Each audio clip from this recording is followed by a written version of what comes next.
Hi friends, welcome back to my channel. Friends, ನಾನು ಮೊನ್ನೆ video ಹಾಕಿದ್ದೆ. ಆ ವಿಡಿಯೋದಲ್ಲೇ ನಾನು ಹೇಳಿದ್ದೀನಿ ರಾಯರ ಬಗ್ಗೆ. ಮುಂದಕ್ಕೆ ನಾನು ತಿಳಿಸ್ಕೊಡ್ತೀನಿ. ರಾಯರು ನನ್ನ ಜೀವನದಲ್ಲಿ ಯಾವ ಥರ ಕಷ್ಟ ಬಂತು, ಯಾವ ಥರ ಕಷ್ಟ ಕೊಟ್ಟರು, ಯಾವ ಥರ ಪವಾಡ ಮಾಡಿದ್ರು, ಯಾವ ಥರ ಇವಾಗ ಒಳ್ಳೇದು ಮಾಡ್ತಾಯಿದ್ದಾರೆ, ಯಾವ ಥರ ನಾನು ಚೆನ್ನಾಗಿದ್ದೀನಿ ಅನ್ನೋದ್ರ ಬಗ್ಗೆ ನನ್ನ ಜೀವನದ ಚರಿತ್ರೆನೇ ಅಂತಲೇ ನಾನು ಹೇಳ್ಬೋದು. ಅದನ್ನ ಬಗ್ಗೆ ನಾನು ತಿಳಿಸ್ಕೊಡ್ತಾ ಇದ್ದೀನಿ. ಫ್ರೆಂಡ್ಸ್, ನಿಜವಾಗ್ಲೂ ರಾಯರನ್ನ ನಂಬಿದವರು ಯಾವತ್ತೂ ರಾಯರು ನಮ್ಮನ್ನು ಕೈ ಬಿಡಲ್ಲ, ರಾಯರು ನಮ್ಮನ್ನು ಕೆಳಗಡೆ ಹಾಕಲ್ಲ ಅಂತಲೇ ನಾನು ಹೇಳ್ತೀನಿ. ಫ್ರೆಂಡ್ಸ್, ಇದು ಬಂದ್ಬಿಟ್ಟು ನಮ್ಮ ಮನೆಯಲ್ಲಿ ಅಭಿಷೇಕ ಮಾಡ್ತಾ ಇರೋವಂಥದ್ದು ರಾಯರಿಗೆ. ಬೃಂದಾವನ ಮತ್ತು ರಾಯರದು ವಿಗ್ರಹ ತೊಗೊಂಡು ಬಂದಿದೆ. ಈ ಸಲ ಮಂತ್ರಾಲಯಕ್ಕೆ ಹೋದಾಗ ತೊಗೊಂಡು ಬಂದಿದೆ. ಆಲ್ರೆಡಿ ನಾನು 2 ಟೈಮ್ಸ್ ಹೋಗಿ ಬಂದಿದ್ದೀನಿ. ನಾನು ಯಾವಾಗೂ ರಾಯರ ಹತ್ರ ಕೇಳ್ಕೊಳ್ಳೋದೊಂದೇ, ರಾಯರೇ ನನಗೆ ಯಾವಾಗೂ 1 ತಿಂಗಳಿಗೋ 2 ತಿಂಗಳಿಗೋ ನಿಮ್ಮ ಸನ್ನಿಧಾನಕ್ಕೆ ಕರೆಸ್ಕೊಳ್ಳಿ, ನನಗಷ್ಟು ಶಕ್ತಿ ಕೊಡಿ, ನಾನು ಬರಬೇಕು, ಯಾವಾಗೂ ನಿಮ್ಮನ್ನು ನೋಡಬೇಕು ಅಂತಲೇ ನಾನು ರಾಯರ ಹತ್ರ ಕೇಳ್ಕೊತೀನಿ. ನಿಜವಾಗ್ಲೂ ನಾನು ಈ ಬೃಂದಾವನನೂ ರಾಯರು ವಿಗ್ರಹನ ತರಬೇಕಂದ್ರೆ ನಿಜವಾಗ್ಲೂ ನನಗೆ ಅಷ್ಟು ಸಂತೋಷ. ತರಬೇಕು, ನಾನು ಇಡಬೇಕು ಮನೇಲಿ, ನಾನು ಅಭಿಷೇಕ ಮಾಡಬೇಕು ಅಂತ ನಾನು ತುಂಬ ಅನ್ಕೊತಾ ಇದ್ದೆ. ಅದಕ್ಕೆಲ್ಲ ನನಗೆ ಶಕ್ತಿ ಕೊಡಿ ರಾಯರೇ, ನನ್ನ ಕಷ್ಟ ಪರಿಹಾರ ಮಾಡಿ, ನನಗೂ ಮುಂದೆ ಒಂದು ಒಳ್ಳೆ ಜೀವನ ಕೊಡಿ ಅಂತ ನನ್ನ ರಾಯರ ಹತ್ರ ಯಾವಾಗೂ ಕೇಳ್ಕೊತಾ ಇದ್ದೆ. ಗುರುಗಳು ಹೇಳ್ತಾರೆ, ಮಂತ್ರಾಲಯದಲ್ಲಿ ಇರೋ ಗುರುಗಳು ಮತ್ತು ಇನ್ನೊಂದು ಮಂತ್ರಾಲಯ ಇದೆ, ಅಲ್ಲಿರೋ ಗುರುಗಳು ಹೇಳ್ತಾರೆ, ರಾಯರನ ವಿಗ್ರಹನ ದೊಡ್ಡದು ತೊಗೊಬಂದು ಇಡಬೇಡಿ, ಅದಕ್ಕೆ ತಂದಿಟ್ಟರೆ ಡೈಲಿ ಅಭಿಷೇಕ ಮಾಡಬೇಕು, ಮತ್ತು ಅದಕ್ಕೆ ಡೈಲಿ ಪ್ರಸಾದ ಮಾಡಿಡಬೇಕು. ಅದು ತುಂಬ ಪದ್ಧತಿಗಳಿದೆ. ಒಂದು ಮುಷ್ಟಿಯಷ್ಟು ಕೈ ಹಸ್ತ ಇದೆಯಲ್ಲ, ಮುಷ್ಟಿಯಷ್ಟು ನೀವು ವಿಗ್ರಹ ತೊಗೊಂಡು ಬಂದು ಇಟ್ಕೊಳ್ಳಿ. ಅದಕ್ಕೆ ಎಷ್ಟಾಗುತ್ತೆ ಅಷ್ಟು ಪ್ರಸಾದ ಡೈಲಿ ಮಾಡಿ, ಅಭಿಷೇಕ ಮಾಡಿ, ಪೂಜೆ ಮಾಡಿ. ಅಷ್ಟು ದೊಡ್ಡದು ದೇವಸ್ಥಾನದಲ್ಲಿ ಇಡುವಂಥ ವಿಗ್ರಹ ಅಂಥದ್ದು ನೀವು ದೊಡ್ಡದು ಮೂರ್ತಿನ ರಾಯರನ್ನ ತೊಗೊಂಡು ಬಂದು ಇಡಬೇಡಿ ಗುರು ರಾಯರನ್ನ ಅಂತ ಗುರುಗಳೇ ಹೇಳಿದ್ದಾರೆ. ಹಾಗಾಗಿ ನಾನು ಒಂದು ಮುಷ್ಟಿಯಷ್ಟು ಇರುವಂಥದ್ದು ವಿಗ್ರಹನ ತೊಗೊಂಡು ಬಂದೆ. ಬೃಂದಾವನ ತರಬೇಕಂದ್ರೂ ನಾನು ನಿಜವಾಗ್ಲೂ ನಾನು ಪುಣ್ಯ ಮಾಡಿದ್ದೆ ಅಂತಲೇ ನಾನು ಹೇಳ್ತೀನಿ. ದಯವಿಟ್ಟು ಯಾರ್ಯಾರು ರಾಯರನ್ನ ನಂಬಿದ್ದೀರಾ, ಯಾರ್ಯಾರು ನೀವು ನಂಬಿ ಏನೇನು ನಿಮಗೆ ಒಳ್ಳೆಯದಾಗಿದೆ, ಏನೇನು ನಿಮಗೆ ಫಲ ಸಿಕ್ಕಿದೆ ಅನ್ನೋದನ್ನು ನನಗೆ ಕಮೆಂಟಲ್ಲಿ ತಿಳಿಸಿ ಅಂತಲೇ ನಾನು ಹೇಳ್ತೀನಿ.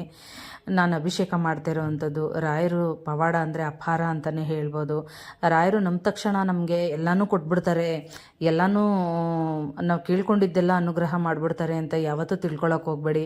ನಾವೇನು ಪಾಪ ಕರ್ಮ ಮಾಡಿದ್ದೀವಿ ಅದೆಲ್ಲ ನಮಗೆ ಕಳಿಬೇಕು ಅಂತಲೇ ನಾನು ಹೇಳ್ತೀನಿ. ಅದೆಲ್ಲ ಕಳೆದ ಮೇಲೇ ರಾಯರು ನಮಗೆ ನಿಜವಾಗ್ಲೂ ನಮಗೆ ಒಂದು ಏನನ್ನೋದು ಒಂದು ಮುಂದಕ್ಕೆ ನಮಗೆ ಒಂದು ಫಲ ಕೊಡುವಂಥದ್ದು. ರಾಯರು ಒಂದು ಸಲ ನಮ್ಮ ಮೇಲೆ ಕಣ್ಬಿಟ್ಟು ನೋಡಿ ನಮ್ಮನ್ನು ಯಾವಾಗ ಕೈ ಹಿಡ್ದು ಎತ್ಬಿಡ್ತಾರೆ, ಅಲ್ಲಿಗೆ ನಮ್ಮ ಶತ್ರುಗಳೇ ಆಗಲಿ ನಮ್ಮನ್ನೇ ಕೆಳಗಡೆ ತಳ್ಳೋಕ್ಕಾಗಲ್ಲ ಅಂತಲೇ ನಾನು ಹೇಳ್ತೀನಿ. ಯಾಕೆಂದರೆ ನನಗೆ ತುಂಬ ಅನುಭವ ನನ್ನ ಜೀವನದಲ್ಲಿ. ಈ ಒಂದು ಜನವರಿಯಿಂದ ಈ ಡಿಸೆಂಬರ್ವರೆಗೂ ನಾನು ನೋಡದೇ ಇರೋ ಕಷ್ಟ ನೋಡ್ಬಿಟ್ಟಿದ್ದೀನಿ, ಆಗದೇ ಇರೋ ಕಣ್ಣೀರಲ್ಲಿ ಕೈ ತೊಳೆದ್ಬಿಟ್ಟಿದ್ದೀನಿ. ನನಗಷ್ಟು ಕಷ್ಟ ನನ್ನ ಯಾವಾಗ ರಾಯರನ್ನ ನಂಬೇಕಂತ ಮನ್ಸಿಗೆ ಬಂತು. ನಾನೊಂದು ಯೂಟ್ಯೂಬರ್ ಆಗಿ ನಾನು ಜಯನಗರ 5th ಬ್ಲಾಕಲ್ಲಿ ನಾನು ವಿಡಿಯೋ ಮಾಡಬೇಕು ಅಂತ ಸ್ಟಾರ್ಟಿಂಗ್ ಹೋದಾಗ ನಾನು ಯೂಟ್ಯೂಬರ್ದು ಒಂದು ವಿಡಿಯೋ ನೋಡ್ತಾ ಇದ್ದೆ. ಸೌಮ್ಯಶ್ರೀ ಅನ್ನೋರದ್ದು ಯೂಟ್ಯೂಬರ್ದು ನಾನು ಯಾವಾಗೂ ವಿಡಿಯೋ ನೋಡ್ತಾ ಇದ್ದೆ ಯೂಟ್ಯೂಬಲ್ಲಿ. ಆವಾಗ ನಾನ್ಯಾಕೆ ರಾಯರ ಮಠಕ್ಕೆ ಹೋಗಿ ನಾನೊಂದು ವಿಡಿಯೋ ಮಾಡಬಾರ್ದು, ನಾನ್ಯಾಕೆ ವಿಡಿಯೋ ಹಾಕಬಾರ್ದು, ನಾನು ಒಂದ್ಸಲಿ ಹೋಗ್ಬಿಡೋಣ ಅಂತ. ಅದಕ್ಕೆ ಮುಂಚೆ ಯಾವಾಗೋ ಒಂದು 2-3 ಸಲ ರಾಯರ ಮಠಕ್ಕೆ ಹೋಗಿದ್ದೀನಿ. ಬಟ್ ಅವಾಗ ನಾನು ಬೇಡ್ಕೊಂಡು ಬಂದಿದ್ದೀನಿ. ಬಟ್ ಇಷ್ಟೊಂದು ನನಗೆ ಯಾವಾಗೂ ಭಕ್ತಿ ಇರಲಿಲ್ಲ. ಯಾವಾಗ ಈ ಸೌಮ್ಯಶ್ರೀ ಅವರು ಯೂಟ್ಯೂಬರ್ ಇದ್ದಾರಲ್ಲ, ಅವ್ರದ್ದು ಚಾನಲ್ ನಾನು ನೋಡ್ಕೊಂಡು ಬರ್ತಾಯಿದ್ದೆ.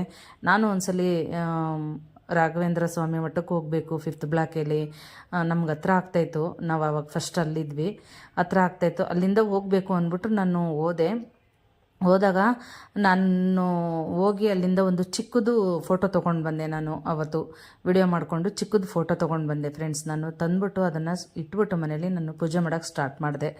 ಪೂಜೆ ಮಾಡೋಕ್ಕೆ ಸ್ಟಾರ್ಟ್ ಮಾಡಿದ್ಮೇಲೆ ಕರ್ಮಫಲ ಅನ್ನೋದು ಏನಿದೆ, ನಾವು ಏನೇನು ಪಾಪ ಕರ್ಮ ಮಾಡಿರ್ತೀವಿ ಅದೆಲ್ಲ ರಾಯರನ್ನ ನಂಬಿದ ಮೇಲೆ ಅಷ್ಟೆಲ್ಲ ಅನುಭವಿಸಿ ಅದೆಲ್ಲ ತೀರಿದ ಮೇಲೆ ನಮ್ಗೆ ಒಳ್ಳೇದಂತ ಬರುತ್ತೆ ಫ್ರೆಂಡ್ಸ್. ಅದಂತೂ ಖಂಡಿತ ನಾನು ಹೇಳ್ತೀನಿ.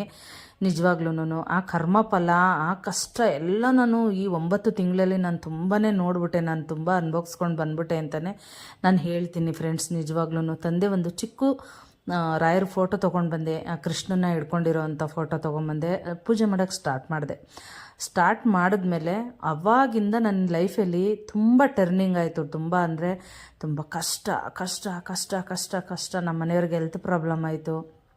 ಜನವರಿ ಸ್ಟಾರ್ಟಿಂಗೆಲ್ಲ ಹೆಲ್ತ್ ಪ್ರಾಬ್ಲಮ್ ಆಯಿತು. ಅವ್ರನ್ನ ಹಾಸ್ಪಿಟ್ಲಿಗೆ ಅಡ್ಮಿಂಟ್ ಮಾಡೋ ಅಂಥದ್ದು ಪರಿಸ್ಥಿತಿ ಬಂತು. ಹಾಸ್ಪಿಟ್ಲಿಗೆ ಅಡ್ಮಿಂಟ್ ಮಾಡಿದೆ. ಹಾಸ್ಪಿಟ್ಲಿಗೆ ಅಡ್ಮಿಂಟ್ ಮಾಡಿದ್ಮೇಲೂ ರಾಯರ ಹತ್ರ ನಾನು ಯಾವಾಗೂ ಬೇಡ್ಕೊತಾ ಇದ್ದೆ, ರಾಯರೇ ಅವ್ರಿಗೇನು ತೊಂದರೆ ಆಗಬಾರ್ದು, ಅವರು ನಿಜವಾಗ್ಲೂ ನನಗೆ ಕಾಪಾಡಿಕೊಟ್ಬಿಡಿ, ನನಗೆ ಬದುಕಿಸ್ಕೊಟ್ಬಿಡಿ ರಾಯರೇ, ನನಗಿನ್ಯಾರೂ ಇಲ್ಲ ನನ್ನನ್ನು ನೋಡ್ಕೊಳ್ಳೋಕ್ಕೆ ರಾಯರೇ, ನನಗೂ ನನ್ನ ಮಗಳಿಗೂ ದಯವಿಟ್ಟು ರಾಯರೇ ಅಂತ ನಾನು ಯಾವಾಗ ಹಾಸ್ಪಿಟಲಲ್ಲಿ ಇರಬೇಕಾದ್ರೆ ಡೈಲಿ ನಾನು ರಾಯರ ಹತ್ರ ಜಪ ಮಾಡಿಕೊಂಡು ಸ್ತೋತ್ರ ಹೇಳ್ಕೊಂಡು ನಾನು ಬೇಡ್ಕೊತಾ ಇದ್ದೆ. ಬಟ್ ಏನಂತ ನನಗೆ ಗೊತ್ತಿಲ್ಲ. ಸಡನ್ನಾಗಿ ಆಗಿರೋ ಅಂಥದ್ದು ಅದು, ಅಂದರೆ ಹೆಲ್ತ್ ಪ್ರಾಬ್ಲಮ್ ಇತ್ತು. ಬಟ್ ಅದು ಆ ಜನವರಿ ತಿಂಗಳಲ್ಲೇ ಅದು ಸ್ಟಾರ್ಟು. ನನಗೆ 2024 ನನಗೆ ಅದು ಯಾರಿಗೂ ಯಾವ ಜನಗಳಿಗೂ ಸರಿಯಿಲ್ಲ, ಸಾವು ಅನ್ನೋದು ತುಂಬ ಜನಕ್ಕೆ ಬಂದ್ಬಿಡ್ತು ಈ ವರ್ಷ. ಜನವರಿ 24 ಡೇಟು. ಆ ಟೈಮ್ ಸ್ಟಾರ್ಟಿಂಗು ಒಂದು ಫಸ್ಟ್ನೇ ವಾರದಲ್ಲೇ ನಾನು ಹೆಲ್ತ್ ಪ್ರಾಬ್ಲಮ್ ಆಯಿತು. ಮನೇಲಿ ಒಂದು ಸ್ವಲ್ಪ ಕೇರ್ ಮಾಡಿದೆ, ಬಟ್ ಆಗಲಿಲ್ಲ. ಆಮೇಲೆ ಅಡ್ಮಿಂಟ್ ಮಾಡಿದ್ಮೇಲೆ ಮಾರ್ಚಲ್ಲಿ ನಮ್ಮ ಯಜಮಾನ್ರು ಎಕ್ಸ್ಪೈರ್ಡ್ ಆದರು. ಅಲ್ಲಿವರೆಗೂ ನಾನು ರಾಯರ ಜಪ ಮಾಡಿಕೊಂಡು ರಾಯರ ಹತ್ರ ಬೇಡ್ಕೊಂಡು ಮೃತ್ತಿಕೆ ಬರಬೇಕು, ಅದನ್ನು ಇದು ಮಾಡಬೇಕು ಅನ್ನೋದು ನನಗೆ ಗೊತ್ತಿತ್ತು. ಬಟ್ ಆ ಟೈಮಲ್ಲಿ ನನಗೆ ತಲೆ ಓಡಿಲ್ಲ. ತರಬೇಕು, ಎಲ್ಲಿ ಹೋಗಿ ತರಬೇಕು, ಏನು ಮಾಡಬೇಕು ಒಂದು ಗೊತ್ತಾಗಲಿಲ್ಲ ಫ್ರೆಂಡ್ಸ್. ನನಗೆ ಆ ಟೈಮಲ್ಲಿ ನಾನು ತುಂಬ ಅನುಭವಿಸ್ಬಿಟ್ಟೆ. ನಾನು ಎಷ್ಟು ಕಷ್ಟ ಅಂದರೆ, ಅದೊಂದು ಕಳ್ಕೊಂಡಿದ್ದೊಂದು ನೋವು. ನಮಗೆ ಯಾರು ನೋಡೋರಿಲ್ಲ, ಮಾಡೋರಿಲ್ಲ. ಬಟ್ ಆ ಟೈಮಲ್ಲಿ ನಾನು ಅಷ್ಟು ಸಂಕಟಪಟ್ಟು ನಾನು ಮಾರ್ಚಲ್ಲಿ ಎಕ್ಸ್ಪೈರ್ಡ್ ಆದರು ನಮ್ಮ ಯಜಮಾನ್ರು. ರಾಯರು ಈ ಟೈಮಲ್ಲಿ ನೀವು ನನಗೆ ನೋಡ್ಕೊಳಕ್ಕಾಗಲ್ಲ ಇನ್ನು ಮುಂದಕ್ಕೆ ಅಂತಲೇ, ಏನೋ ನನಗೆ ಇನ್ನು ನಿನ್ನ ಮುಂದಕ್ಕೆ ನಿಮ್ಮ ಈ ಥರ ಇರೋರಿಗೆ ಕಾಲು ಇದಾಗಿತ್ತು, ಅದನ್ನು ಗ್ಯಾಂಗ್ರೀನ್ ಆಗಿಬಿಟ್ಟಿತ್ತು, ಶುಗರ್ ಇತ್ತು, ತೆಗಿಬೇಕಾಗಿರೋ ಪರಿಸ್ಥಿತಿ ಬಂದಿತ್ತು ನಮ್ಮ ಯಜಮಾನ್ರಿಗೆ. ಆವಾಗೇನಾಯಿತು, ಈ ಥರ ನೀನು ನೋಡ್ಕೊಳಕ್ಕಾಗಲ್ಲ ಮಗಳೇ ಮುಂದಕ್ಕೆ, ನೀನು ಇಷ್ಟೇ ನಿಂದು ಅನ್ನೋದು, ಅವ್ರ ಹಾರ್ಟ್ ಪ್ರಾಬ್ಲಮ್ ಇತ್ತು ಅವ್ರಿಗೆ ಅಂತ ಅಂದ್ಬಿಟ್ಟು ರಾಯರೇನೋ ನನಗೆ ಇದು ಮಾಡಿದ್ರು ಅಂತ ಕಾಣಿಸುತ್ತೆ ಆ ಟೈಮಲ್ಲಿ. ಅದರಿಂದ ಆಚೆಗೆ ನನಗೆ ಎಂತೆಂಥ ಕಷ್ಟಗಳು, ಎಷ್ಟು ಕಷ್ಟ, ತಡ್ಕೊಳಕ್ಕಾಗದಿರೋ ಕಷ್ಟ, ಊಟಕ್ಕೂ ಕಷ್ಟ, ಅರ್ಧ kg ಅಕ್ಕಿ ತೊಗೊಬರೋಕ್ಕೂ ನನಗೆ ಕಷ್ಟ, ಊಟಕ್ಕೆ ಕಷ್ಟ, ಜೀವನನೇ ನನಗೆ ಕಷ್ಟ ಆಗ್ಬಿಡ್ತು. ಅಂದರೆ ಇಲ್ಲಿವರೆಗೂ 9 ತಿಂಗಳು ಡಿಸೆಂಬರ್ವರೆಗೂ ನನಗೆ ತುಂಬ ಕಷ್ಟ ಆಯಿತು. ಅಂದರೆ ಹೇಳ್ಕೊಳಕ್ಕಾಗಲ್ಲ, ಹೇಳ್ಕೊಳಕ್ಕೆ ಅಸಾಧ್ಯ, ಹೇಳ್ಕೊಳಕ್ಕೆ ಜೀವನದಲ್ಲಿ ಆಗಲ್ಲ. ನನಗಷ್ಟು ಕಷ್ಟ ಬಂತು. ರಾಯರನ್ನ ನಂಬಿದ್ರೆ ನಮಗೆ ಖಂಡಿತ ಈ ಕಷ್ಟ ಮಗಳಿಗೆ ಕೊಟ್ಟರೆ ತಡ್ಕೊಳ್ಳೋ ಶಕ್ತಿ ಇದೆಯಾ, ತಡ್ಕೋತಾಳ, ನಾನು ಕೊಟ್ಟಿದ್ದೆಲ್ಲ ತಡ್ಕೊಳ್ಳೋ ಕೆಪಾಸಿಟಿ ಇದೆಯಾ ಅಂತ ರಾಯರು ಕೊಟ್ಟು ನೋಡ್ತಾರೆ. ಬಟ್ ನಾನು ತಡ್ಕೊಂಡೆ. ಯಾರು ಏನೇ ಮಾಡಿದ್ರು, ಎಲ್ಲರೂ ತೊಂದರೆ ಕೊಟ್ಟರು ನನಗೆ. ಯಾವ ಸಂಬಂಧಿಕರಾಗಲ್ಲ, ಯಾರಂದ್ರೆ ಯಾರೂ ಆಗಲ್ಲ ಫ್ರೆಂಡ್ಸ್. ಆ ಟೈಮಲ್ಲಿ ಯಾರೂ ನಮ್ಮ ಸಹಾಯಕ್ಕೆ ಬರಲ್ಲ. ಒಳ್ಳೆ ಫ್ರೆಂಡ್ಸ್ಗಳು ಬರ್ತಾರೆ, ಅವರು ಫ್ರೆಂಡ್ಸ್ಗಳು ಕೆಲವ್ರು ಬರ್ತಾರೆ, ಕೆಲವ್ರು ಬರಲ್ಲ. ಆ ಟೈಮಲ್ಲಿ ರಾಯರೇ ನಮಗೆ ಕಳಿಸ್ಕೊಡ್ತಾರೆ. ಈ ಟೈಮಲ್ಲಿ ನೀವು ಏನು ಮಾಡಬೇಕು, ಯಾವ ಫ್ರೆಂಡ್ಸ್ನ ಕಳಿಸ್ಬೇಕು, ಯಾರನ್ನ ಬಿಡಬೇಕು, ಆಮೇಲೆ ನಮ್ಗೆ ಯಾರು ಕೇಡು ಮಾಡ್ತಾ ಇರ್ತಾರೆ ಅವರು ನಮ್ಮಿಂದ ರಾಯರು ಖಂಡಿತ ನಮ್ಮಿಂದ ದೂರ ಮಾಡ್ತಾರೆ. ನಮ್ಗೆ ಯಾರು ಮೋಸ ಮಾಡ್ತಾ ಇರ್ತಾರೆ ನಮ್ಮಿಂದ ರಾಯರು ಖಂಡಿತ ದೂರ ಮಾಡ್ತಾರೆ ಅಂತವ್ರನ್ನ ಅಂತಲೇ ನಾನು ಹೇಳ್ತೀನಿ. ಯಾಕೆಂದರೆ ನಾನು ಪ್ರತಿಯೊಂದು ನೋಡ್ಕೊಂಡು ಬಂದಿದ್ದೀನಿ. ನಾನು ಆ ಟೈಮಲ್ಲಿ ಕಳಿಸಿದ್ರು ನಮಗೆ, ಸಹಾಯಕ್ಕೂ ಕಳಿಸಿದ್ರು. ಅಲ್ಲಿಗೆ ನನಗೆ ಮಧ್ಯೆ ನನಗೆ ಕೈ ಬಿಟ್ಟಿಲ್ಲ ರಾಯರು, ಹೆಲ್ಪ್ ಮಾಡ್ಕೊಂಡು ಬಂದರು ಅಷ್ಟು ಕಷ್ಟದಲ್ಲೂ. ಬಟ್ ಊಟ ತಿಂಡಿಗೆ ಯಾವತ್ತೂ ರಾಯರು ನಮಗೆ ಹಸ್ಕೊಂಡು ಮಲ್ಕೊಳ್ಳೋ ಹಂಗೆ ಮಾಡಿಲ್ಲ. ಎಲ್ಲೋ ಒಂದು ಕಡೆ ಒದಗಿಸ್ಕೊಡ್ತಾಯಿದ್ರು, ಎಲ್ಲೋ ಒಂದು ಕಡೆ ಸಹಾಯ ಮಾಡ್ತಾಯಿದ್ರು. ಯಾರಾದ್ರೂ ಎಲ್ಲೋ ಒಂದು ಕಡೆ ಬಂದು ಫ್ರೆಂಡ್ಸೇ ಆಗಲಿ ಯಾರೇ ಆಗಲಿ ಸಹಾಯ ಮಾಡ್ತಾಯಿದ್ರು. ಊಟ ತಿಂಡಿಗೆ ಯಾವತ್ತೂ ರಾಯರು ನನಗೆ ಕಮ್ಮಿ ಮಾಡಿಲ್ಲ. ಆ ಟೈಮಲ್ಲೂ ಏನಕ್ಕೂ ಕಮ್ಮಿ ಮಾಡಿಲ್ಲ. ಆದರೆ ದುಃಖ, ಸಂಕಟ, ನೋವಂತೂ ತುಂಬಿ ತುಳುಕ್ತಾಯಿತ್ತು ನನಗೆ. ಡೈಲಿ ಓಡಾಡೋದು, ಡೈಲಿ ಕಣ್ಣೀರು ಹಾಕೋದು, ಮರೆಯೋಕ್ಕೆ ನಮ್ಮ ಯಜಮಾನ್ರನ್ನ ತುಂಬಾ ಕಷ್ಟಪಟ್ಟೆ. ಇವಾಗೂ ನಾನು ಮರೆಯೋಕ್ಕೆ ಆಗ್ತಾನೇ ಇಲ್ಲ, ನಾನು ಕಷ್ಟಪಡ್ತಾನೇ ಇದ್ದೀನಿ ಅಂತಲೇ ನಾನು ಹೇಳ್ತೀನಿ ಫ್ರೆಂಡ್ಸ್. ಯಾವತ್ತೂ ಅದಾಗಲ್ಲ. ಯಾಕೆಂದರೆ ನಮ್ಮನ್ನು ಪ್ರೀತಿ ಅವ್ರು ಇರೋವರೆಗೂ ಅವ್ರ ಬೆಲೆ ಗೊತ್ತಾಗಲ್ಲ, ಅವ್ರು ಹೋದ್ಮೇಲೆ ನಮ್ಗೆ ಅವ್ರ ಬೆಲೆ ಗೊತ್ತಾಗೋದು ಅಂತಲೇ ಹೇಳ್ತೀನಿ. ಯಾರೇ ಆಗಲಿ ಅವರವರು ಮನೆಯವ್ರನ್ನ, ಅವ್ರ ಯಜಮಾನ್ರನ್ನ ಖಂಡಿತ ನೀವು ಚೆನ್ನಾಗಿ ನೋಡ್ಕೊಳ್ಳಿ ಅಂತಲೇ ಹೇಳ್ತೀನಿ. ನಾನು 4 ವರ್ಷದಿಂದ ಸೇವೆ ಮಾಡಿದ್ದೀನಿ ನಮ್ಮ ಯಜಮಾನ್ರಿಗೆ. ನಾನು ಅದೊಂದು ಪುಣ್ಯ ಅಂತ ನಾನು ಹೇಳ್ತೀನಿ. ಇನ್ನೂ ಇದ್ದಿದ್ರೆ ನಾನು ಮಾಡ್ಕೊಂಡು ಬರ್ತಾಯಿದ್ದೆ, ಮಗು ಥರ ನಾನು ನೋಡ್ಕೋತಾ ಇದ್ದೆ ಅಂತಲೇ ನಾನು ಹೇಳ್ತೀನಿ ನಾನು. ಯಾಕೆಂದರೆ ನಮಗೆ ಬೇಕು ಅವ್ರು ಇರುವಾಗ ಅವ್ರ ಬೆಲೆ ಗೊತ್ತಾಗಲ್ಲ. ಅವ್ರು ಹೋದ್ಮೇಲೆ ನಾವು ಯಾವಾಗ ಒಂಟಿ ಜೀವನ ನಾವು ಸಾಗಿಸ್ತೀವೋ ಆವಾಗಲೇ ಅವ್ರ ಬೆಲೆ ನಮಗೆ ಗೊತ್ತಾಗೋದು, ನಮ್ಮ ಜೊತೆ ಅವ್ರು ಇರಬೇಕು ಅಂತ ಗೊತ್ತಾಗುತ್ತೆ ಫ್ರೆಂಡ್ಸ್. ಅದೇ ಥರ ಪ್ರತಿಯೊಬ್ಬರಿಗೂ ನಾನು ಹೇಳ್ತೀನಿ, ಯಾರೇ ಆಗಲಿ ನೀವು ನಿಮ್ಮ ಮನೇಲಿ ಇರೋರನ್ನ, ನಿಮ್ಮ ಗಂಡನ ನಿಮ್ಮ ಕೈಯಲ್ಲಿ ನೀವು ಹೆಂಗೆ ನೋಡ್ಕೋತೀರ ಅದ್ರ ಮೇಲೆ ಡಿಪೆಂಡ್ ಆಗಿರುತ್ತೆ ಅಂತಲೇ ಹೇಳ್ತೀನಿ. ಹಂಗೆ ತುಂಬ ಕಷ್ಟ ಕೊಟ್ಟರು. ಕಷ್ಟ.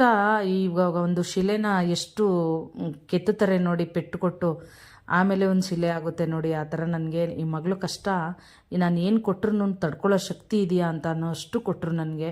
ಡಿಸೆಂಬರ್ ಕೊನೆ ಇವಾಗ ಲಾಸ್ಟ್ನೇ ವಾರದಲ್ಲಿ, ಮಧ್ಯದ 2ನೇ ವಾರದಲ್ಲಿ ನನಗೆ ನನ್ನ ಕಷ್ಟ ಸ್ವಲ್ಪ ಪರಿಹಾರ ಆಯಿತು. ಪರಿಹಾರ ಅನ್ನೋದಕ್ಕಿಂತ ಅದು ಸಾಲ್ವ್ ಆಗ್ತಾ ಬಂತು. ಅದು ಕಮ್ಮಿನೋ ಜಾಸ್ತಿನೋ ನನಗೆ ಗೊತ್ತಿಲ್ಲ, ನನ್ನ ಕಷ್ಟ ಪರಿಹಾರ ಆಯಿತು. ಪರಿಹಾರ ಆಗೋದಕ್ಕಿಂತ ನನಗಿವಾಗ ನನ್ನ ಮಗಳು ಹೇಳ್ದಂಗೆ ರಾಯರಿನ ಮುಂದೆ ಡಿಸೆಂಬರ್ ಲಾಸ್ಟ್ ಅಮ್ಮ 2ನೇ ವಾರದಿಂದನೇ ಇನ್ನು ಮುಂದೆ ನಿನ್ಗೆ ಒಳ್ಳೆ ಟೈಮ್ ಬರುತ್ತೆ, ನಿನ್ಗೆ ಒಳ್ಳೆ ಟೈಮ್ ಬಂದಿದೆ, ಇನ್ನು ಮುಂದೆ ನೀನು ಚೆನ್ನಾಗಿರ್ತೀಯ, ಸಾಲ ಎಷ್ಟೇ ಇರಲಿ ನಿಧಾನಕ್ಕೆ ತೀರಿಸ್ಕೊ, ಮುಂದಕ್ಕೆ ರಾಯರಿದ್ದಾರೆ, ರಾಯರು ಇನ್ನು ಮುಂದೆ ಒಂದು ಸಲ ಕೈ ಹಿಡಿದ ಮೇಲೆ ಎತ್ತಿದ್ರೆ ಯಾವತ್ತೂ ನಮ್ಮನ್ನ ಇನ್ನು ಕೆಳಗಡೆ ಬೀಳಿಸಲ್ಲ, ಖಂಡಿತ ಎತ್ತುತ್ತಾರೆ ಅಂತ ನಮ್ಮ ಮಗಳು ಹೇಳಿದ್ಲು. ಅದೇ ಥರ ಡಿಸೆಂಬರ್ 2ನೇ ವಾರದಿಂದ ನನ್ನ ಕಷ್ಟ ಸ್ವಲ್ಪ ಪರಿಹಾರ ಆಯಿತು. ಪರಿಹಾರ ಆಗೋದಕ್ಕಿಂತ ಒಂದು 3/4 ಭಾಗ ನನಗೆ ಕಷ್ಟ ಪರಿಹಾರ ಆಯಿತು. ಇನ್ನು 1/4 ಭಾಗ ಇದೆ, ಬಟ್ ಅದು ಮುಂದಕ್ಕೆ ನಾವು ಏನು ಮಾಡಿದ್ದೀವಿ, ನಾವು ಸಾಲ ಏನೇ ಆಗಲಿ ಅದನ್ನು ನಾವು ದುಡ್ದು ನಾವು ತೀರಿಸ್ಕೊಂಡು ಬರೋಣ ಅಂತಲೇ ನಾನು ಹೇಳ್ತೀನಿ.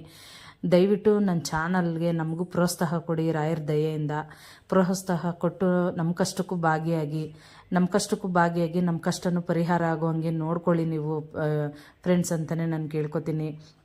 ಪ್ರತಿಯೊಂದಕ್ಕೂ ರಾಯರಿದ್ದಾರೆ, ರಾಯರನ್ನ ನಂಬಿದವ್ರಿಗೆ ಯಾವತ್ತೂ ಕಷ್ಟ ಇಲ್ಲ. ಕಷ್ಟ ಕೊಡ್ತಾರೆ, ತಡ್ಕೊಳ್ಳೋ ಶಕ್ತಿ ನಿಮ್ಗಿರಬೇಕು, ತಡ್ಕೋಬೇಕು ಫ್ರೆಂಡ್ಸ್. ಅದೊಂದು ನಾನು ನಿಮಗೆ ಹೇಳ್ತಾ ಇದ್ದೀನಿ. ನಿಜವಾಗ್ಲೂ ಅದೊಂದು ಎಚ್ಚರಿಕೆಯಿಂದ ನಾನು ಎಲ್ಲರಿಗೂ ನಾನು ಹೇಳ್ತೀನಿ. ನಾನು ಮಂತ್ರಾಲಯಕ್ಕೆ ಸುಲಭವಾಗಿ ಹೋಗುವಂಥದ್ದಲ್ಲ, ಅದು ರಾಯರು ನಿಮ್ಮನ್ನ ಕರಿಬೇಕು, ನಿಮ್ಮನ್ನ ಕರೆಸ್ಕೋಬೇಕು, ನಿಮ್ಮ ಮೇಲೆ ಕಣ್ಣು ಬೀಳಬೇಕು. ರಾಯರದು ಕಣ್ಣು ಬಿದ್ರೇ ಅದು ರಾಯರಿಗೆ ನೀವು ಮಾಡೋ ಸೇವೆ ಒಪ್ಪಿಗೆ ಆಗಬೇಕು. ಬಟ್ ನಾನು ಮಾಡೋ ಸೇವೆ ರಾಯರಿಗೆ ಒಪ್ಪಿಗೆ ಆಗ್ತೈತೆ ಏನೋ ನನಗೆ ಗೊತ್ತಿಲ್ಲ. ಯಾವಾಗೂ ನಾನು ಪೂಜೆ ಮಾಡಲಿ ನಾನು ಕಣ್ಣೀರು ಹಾಕ್ಕೊಂಡೇ ರಾಯರ ಹತ್ರ ಬೇಡ್ಕೊತಾ ಇದೆ, ಕಣ್ಣೀರು ಹಾಕ್ಕೊಂಡೇ ರಾಯರ ಹತ್ರ ಬೇಡ್ಕೊತಾ ಇದೆ. ಬಟ್ ಏನೇ ಬೇಡ್ಕೊಂಡ್ರು ನನಗೆ ಆ ಟೈಮ್ಗೆ ಪ್ರತಿಫಲ ಸಿಗ್ತಾಯಿತ್ತೋ ಏನೋ ನನಗೆ ಗೊತ್ತಿಲ್ಲ. ನಾನು ಯಾವಾಗೂ ಅನ್ಕೊತಾ ಇದ್ದೆ, ರಾಯರೇ ಯಾಕೆ ನೀವಿಲ್ವಾ, ಎಲ್ಲರಿಗೂ ಒಳ್ಳೇದು ಮಾಡ್ತೀರಾ, ನೀವು ಅವ್ರಿಗೆ ಮಾಡ್ತಾಯಿದ್ದೀರಾ, ನನಗೇನು ಮಾಡ್ತಾ ಇಲ್ವಲ್ಲ, ನೀವಿಲ್ವಾ ರಾಯರೇ, ನೀವೇನು ಮಾಡ್ತಾನೆ ಇಲ್ವಲ್ಲ, ನಾನು ಯಾಕೆ ನಿಮ್ಮನ್ನ ನಂಬಬೇಕು, ನಾನು ಯಾಕೆ ನಿಮ್ಮ ಫೋಟೋ ಇಟ್ಕೋಬೇಕು. ನನ್ನ ಮಗಳ ಹತ್ರ ಹೇಳ್ತಾ ಇದ್ದೆ, ಇಲ್ಲಮ್ಮ ರಾಯರಿಲ್ಲ ನಮ್ಮ ಪಾಲ್ಗೆ, ನಾವೆಷ್ಟೇ ಪೂಜೆ ಮಾಡಿದ್ರೂ ತುಂಬಾ ಕಷ್ಟ ಕೊಡ್ತಾ ಇದ್ದಾರೆ ನಮಗೆ, ಪೂಜೆ ಮಾಡಿದಷ್ಟು ರಾಯರು ಸೇವೆ ಮಾಡಿದಷ್ಟು ಕಷ್ಟ ಕೊಡ್ತಾ ಇದ್ದಾರೆ ಅಂತ ನಾನು ಯಾವಾಗೂ ಹೇಳ್ತಾ ಇದ್ದೆ. ಮಾಡೋದೇ ಬೇಡ ನಾನು ಅಂದ್ಬಿಟ್ಟು. ಆ ಟೈಮಲ್ಲಿ ನಮಗೇನು ಕಷ್ಟ ಬರ್ತಾಯಿತ್ತು, ಆ ಟೈಮಲ್ಲಿ ಯಾರಾದರೂ ಬಂದು ಅದಕ್ಕೆ ಪರಿಹಾರ ಮಾಡ್ತಾಯಿದ್ರು ನಮಗೆ. ಆವಾಗ ಹೇಳ್ತಾಯಿದ್ಲು ನಮ್ಮ ಮಗಳು, ಇಲ್ಲಮ್ಮ ನೋಡು ಈ ಟೈಮಲ್ಲಿ ಹಿಂಗೆ ಬಂದು ರಾಯರು ಯಾರನ್ನೋ ಕಳಿಸಿ ಇವಾಗ ಪರಿಹಾರ ಮಾಡ್ತಾಯಿದ್ದಾರೆ, ಹಂಗೆ ಅಂದ್ಕೊಳಕ್ಕೆ ಹೋಗ್ಬೇಡ, ನೀನು ಯಾವತ್ತೂ ಪೂಜೆ ಮಾಡೋದಂತೂ ಯಾವತ್ತೂ ಬಿಡಬೇಡ, ನೀನು ಮಾಡೋದು ಮಾಡಮ್ಮ, ರಾಯರು ಯಾವಾಗ ನಮ್ಮ ಮೇಲೆ ಕಣ್ಣು ಬಿಡ್ತಾರೋ ಆವಾಗ ನಮ್ಮ ಮೇಲೆ ಕಣ್ಣು ಬೀಳಲಿ ಅಂತ ನಮ್ಮ ಮಗಳು ಯಾವಾಗೂ ಹೇಳ್ತಾಯಿದ್ಲು. ನಾನು ಅದು ಯಾವಾಗೂ ಕಣ್ಣೀರು ಹಾಕ್ಕೊಂಡೇ ಪೂಜೆ ಮಾಡ್ತಾಯಿದ್ದೆ. ಆಮೇಲೆ ಬೇಜಾರಾದಾಗ ನಾನು ಪೂಜೆನೇ ಮಾಡ್ತಾ ಇರಲಿಲ್ಲ, ಬಿಟ್ಬಿಡ್ತಾ ಇದ್ದೆ. ಬಿಡು ಏನು ಇವತ್ತಿಲ್ಲ. ಒಂದೊಂದ್ಸಲಿಗೆ ಕಡ್ಡಿ ಅಣ್ಸೋಕ್ಕೂ ಗಂಧ ಕಡ್ಡಿಗೂ ನನಗೆ ದುಡ್ಡು ಇರ್ತಾ ಇರಲಿಲ್ಲ. ಆ ಪರಿಸ್ಥಿತಿನೂ ನನಗೆ ಬಂದಿದೆ. ಆ ಟೈಮಲ್ಲೆಲ್ಲನೂ ನಾನು ಹಂಗೇ ಕೈ ಮುಕ್ಕೊಂಡು ಇದು ಮಾಡ್ತಾಯಿದ್ದೆ ನಾನು. ಆಮೇಲೆ ಮಾಡ್ಕೊಂಡು ನಾನು ಅನ್ಕೊತಾ ಇದ್ದೆ, ನಾನು ಎಷ್ಟೇ ಪೂಜೆ ಮಾಡಿದ್ರು ಸೇವೆ ಮಾಡಿದ್ರು ರಾಯರು ಯಾಕೆ ನಮಗೆ ನಮ್ಮ ಸೇವೆ ಇಷ್ಟ ಆಗಲಿಲ್ವಾ, ಪರಿಹಾರ ಆಗ್ತಾಯಿಲ್ವಾ, ಇವ್ರಿಗೆ ಕಣ್ಬಿಟ್ಟು ನೋಡ್ತಾ ಇಲ್ವಲ್ಲ, ಏನು ಇದು ಅಂತ ನಾನು ಅನ್ಕೊತಾ ಇದ್ದೆ. ಇಲ್ಲ, ರಾಯರು ಯಾವಾಗೂ ನಮ್ಮ ಮೇಲೆ ಕಣ್ಣು ಬಿದ್ದಿರುತ್ತೆ. ಬಟ್ಟು ನಾವು ಮಾಡಿರೋ ಪಾಪ ಕರ್ಮ ನಾವೇನು ಮಾಡಿರ್ತೀವಿ ಅದೆಲ್ಲ ಪರಿಹಾರ ನಾವು ಅನುಭವಿಸ್ಬೇಕು. ಆವಾಗಲೇ ರಾಯರಿಂದ ನಮಗೆ ಒಳ್ಳೆಯದಾಗೋದು ಅಂತಲೇ ನಾನು ಹೇಳ್ತೀನಿ. ದಯವಿಟ್ಟು ರಾಯರನ್ನ ನಂಬಿದ ಮೇಲೆ ನೀವೇನು ಪಾಪ ಕರ್ಮ ಮಾಡಿದ್ದೀರ ಅದೊಂದು ಪ್ರತಿಯೊಂದು ನಿಮಗೆ ಫಲ ಅದೆಲ್ಲ ಕಳೆದ ಮೇಲೇ ರಾಯರು ನಿಮಗೆ ಒಳ್ಳೇದು ಮಾಡೋದು, ಕಣ್ಬಿಡೋದು ಅಂತಲೇ, ಪುಣ್ಯ ಮಾಡೋದು ಅಂತಲೇ ನಾನು ಹೇಳ್ತೀನಿ ಫ್ರೆಂಡ್ಸ್. ನಿಜವಾಗ್ಲೂ ರಾಯರ ಸನ್ನಿಧಿಗೂ ಅಷ್ಟೇ, ನಾವು ಹೋಗ್ತೀವಿ ಅಂದ ತಕ್ಷಣ ಹೋಗೋಕ್ಕಾಗಲ್ಲ, ರಾಯರು ನಮ್ಮನ್ನ ಕರೆಸ್ಕೋಬೇಕು. ಬಾ ನೀನು ಮಗಳೇ ನನ್ನ ಹತ್ರ ಅಂತ ರಾಯರು ಅಪ್ಪಣೆ ಕೊಟ್ಟರೆ ಮಾತ್ರ ನಾವು ಆ ಸನ್ನಿಧಿಗೆ ಹೋಗೋಕ್ಕಾಗೋದು ಅಂತಲೇ ನಾನು ಹೇಳ್ತೀನಿ ಫ್ರೆಂಡ್ಸ್. ನಿಜವಾಗ್ಲೂ ನಾನು ಇವಾಗ 2ನೇ ಸಲ ನಾನು ಹೋಗ್ಬಿಟ್ಟು ಬಂದಿದ್ದೀನಿ ಮಂತ್ರಾಲಯಕ್ಕೆ. ನನಗೆ ಯಾವಾಗೂ ಹೋಗಬೇಕು. ನಾನು ರಾಯರ ಹತ್ರ ಕೇಳೋದೇನು ಅಂದರೆ, ರಾಯರೇ ತಿಂಗ್ಳಿಗೆ 1 ಸಲ 2 ಸಲ ನಾನು ನಿನ್ನ ಸನ್ನಿಧಾನಕ್ಕೆ ಬರಬೇಕು, ನನ್ನನ್ನು ಕರ್ಸ್ಕೊಳ್ಳಿ ರಾಯರೇ, ನಾನು ನಿಮ್ಮನ್ನು ನೋಡಬೇಕು, ಬೃಂದಾವನ ನೋಡಬೇಕು, ನಿಮ್ಮ ಸೇವೆ ಮಾಡಬೇಕು ಅಂತ ನಾನು ಯಾವಾಗೂ ಬೇಡ್ಕೊತೀನಿ. ರಾಯರ ಹತ್ರ ಏನೂ ಆಡಂಬರ ಇಲ್ಲ. ಕಡ್ಡಿ ಎಣಿಸಿ ತೃಪ್ತಿ ಮನಸ್ಸು ಶುದ್ಧದಿಂದ ನೀವು ಬೇಡ್ಕೊಳ್ಳಿ, ರಾಯರು ಸೇವೆ ಮಾಡಿ, ಖಂಡಿತ ರಾಯರು ಒಲಿತಾರೆ. ರಾಯರು ಒಂದು ಸಲ ಒಲಿದ ಮೇಲೆ ಯಾವತ್ತೂ ನಿಮ್ಮನ್ನ ಕೆಳಗಡೆ ತಳ್ಳಲ್ಲ. ಯಾವ ಶತ್ರುಗಳು ನಿಮ್ಮನ್ನು ಮುಟ್ಟೋಕ್ಕಾಗಲ್ಲ ಫ್ರೆಂಡ್ಸ್, ಅದಂತೂ ಖಂಡಿತ ನಾನು ಹೇಳ್ತೀನಿ. ಇನ್ನು ರಾಯರ ಬಗ್ಗೆ ತಿಳಿಸ್ಕೊಡ್ಬೇಕು ಅಂದರೆ ತುಂಬಾ ಇದೆ. ಇನ್ನು ನಾನು ಏನೇನು ನಡೀತು ಅಂತಲೂ ನಾನು ಮುಂದಕ್ಕೆ ಹೇಳ್ಕೊಂಡು ಬರ್ತೀನಿ ನನ್ನ ಜೀವನದ್ದು. ನೀವು ದಯವಿಟ್ಟು ನೀವು ಕೇಳುವಂಥವ್ರು ಆಗಿ ಅಂತಲೇ ನಾನು ಹೇಳ್ತೀನಿ. ನೋಡಿ, ಈ ಟೈಮಲ್ಲಿ ನಾನು ಬೃಂದಾವನ ಮತ್ತು ರಾಯರದ್ದು ಒಂದು ಮುಷ್ಟಿಯಷ್ಟು ವಿಗ್ರಹ ತೊಗೊಂಡು ಬಂದು ನಾನು ಪೂಜೆ ಮಾಡ್ತಾಯಿದ್ದೀನಿ. ಇದು ದೊಡ್ಡದು ಫೋಟೋ. ನಾನು ಅಲ್ಲಿಂದ ತೊಗೊಂಡು ಬರೋಕ್ಕಾಗಿಲ್ಲ ಬಸ್ಸಲ್ಲೆಲ್ಲ ಅಂತ ಅಂದ್ಬಿಟ್ಟು ನಾನು ಇಲ್ಲೇ ಬಂದು ನಾನು ರಾಯರದು ಇಲ್ಲೇ ಫ್ರೇಮ್ ಹಾಕ್ಸಿ ಸೆಲೆಕ್ಟ್ ಮಾಡಿ ನಾನು ಮಾಡಿಸ್ಕೊಂಡಿರೋ ಅಂಥದ್ದು. ಇದು ಬಂದು ನಂದು ಪುಟ್ಟದೊಂದು ರೂಮಲ್ಲಿ, ಅಲ್ಲಿ ಯಾರೂ ಇಲ್ಲ, ಚಿಕ್ಕ ರೂಮ್, ಅದರಲ್ಲಿ ನಾನು ದೇವ್ರ ಮನೆ ಮಾಡ್ಕೊಂಡಿದ್ದೀನಿ. ಮಾಡಿಕೊಂಡು ನಾನು ಇಲ್ಲಿ ರಾಯರದ್ದು ಆರಾಧನೆ ಮಾಡ್ತೀನಿ ನಾನು ಅಂತಲೇ ನಾನು ಹೇಳ್ತೀನಿ. ನನ್ನ ಕೈಯಲ್ಲಾದಷ್ಟು ನಾನು ಮಾಡ್ತಾಯಿದ್ದೀನಿ. ನನ್ನ ಕೈಯಲ್ಲಿ ರಾಯರು ಏನು ಶಕ್ತಿ ಕೊಟ್ಟಿದ್ದಾರೆ ಅದನ್ನು ನಾನು ಅವ್ರಿಗೆ ಆರಾಧನೆ ಮಾಡ್ಕೊಂಡು ಬರ್ತಾಯಿದ್ದೀನಿ. ಫ್ರೆಂಡ್ಸ್, ನಿಮಗೂ ಯಾರಿಗೆಲ್ಲ ರಾಯರ ಫೋಟೋ ಬೇಕು, ಜಪಮಾಲೆ ಬೇಕು, ಕಮೆಂಟಲ್ಲಿ ಹೇಳಿ. ಖಂಡಿತ ನಾನು ನಿಮಗೆ ಕಳಿಸ್ಕೊಡ್ತೀನಿ. ಕರೆಕ್ಟ್ ಅಡ್ರೆಸ್ ಮೆನ್ಷನ್ ಮಾಡಿ ಯಾರಿಗೆ ಬೇಕು. ಮತ್ತು ರಾಯರ ಬಗ್ಗೆ ಏನಾದರೂ ಬೇಕು ಅಂದರೆ ನನಗೆ ತಿಳಿದ ಮಟ್ಟಿಗೆ ನಾನು ನಿಮಗೆ ತಿಳಿಸ್ಕೊಡ್ತೀನಿ. ನಾನು ದೊಡ್ಡವಳಲ್ಲ ಅಷ್ಟು. ನಾನು ಇವಾಗ ರಾಯರ ಸೇವೆ ಮಾಡ್ಕೊಂಡು ಬರ್ತಾ ಇರೋಳು 1 ವರ್ಷದಿಂದ. ಬಟ್ ವಿಡಿಯೋ ನಾನು ಹಾಕಿರಲಿಲ್ಲ ಯಾವತ್ತೂ.